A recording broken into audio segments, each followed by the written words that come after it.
జయశంకర్ భూపాలపల్లి జిల్లా రేగుంట మండల కేంద్రంలోని నిర్మాణ రంగంలో పనిచేసే శ్రామిక మహిళలకు సంక్షేమ బోర్డులో ఉండే పథకాలతో పాటు వ్యక్తిగత బ్యాంకు రుణాలు ఇవ్వాలని బిల్డింగ్ కన్స్ట్రక్షన్ వర్కర్స్ యూనియన్ జిల్లా ప్రధాన కార్యదర్శి వెంకటేష్ డిమాండ్ చేశారు.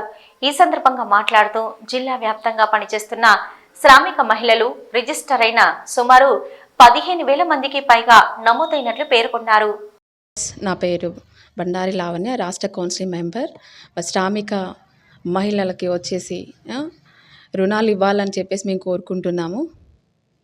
జయశంకర్ భూపాలపల్లి జిల్లా వ్యాప్తంగా భవన నిర్మాణ రంగంలో పనిచేసేటువంటి శ్రామిక మహిళలు రిజిస్ట్రేషన్ నమోదయ్యి సుమారుగా 15,000 మంది పైచిలుకున్నారు.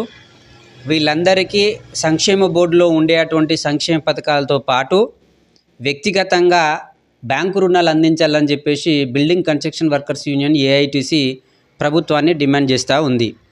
దాంతోపాటు ఈ జిల్లా స్థానికంగా ఉండేటువంటి జిల్లా కలెక్టర్ గారికి రిప్రజెంటేషన్ ఇచ్చినాం.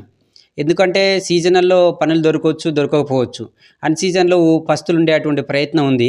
భవన నిర్మాణ రంగంలో పనిచేసేటువంటి ఈ కార్మిక వర్గం ఆ పనికే పరిమితమయ్యేటువంటి పరిస్థితి ఉంది. వేరే పనులు చేసేటువంటి పరిస్థితి లేదు. కనుకనే భవన నిర్మాణ రంగంలో ఏదైతే వాళ్ళు ఈ నైపుణ్యతను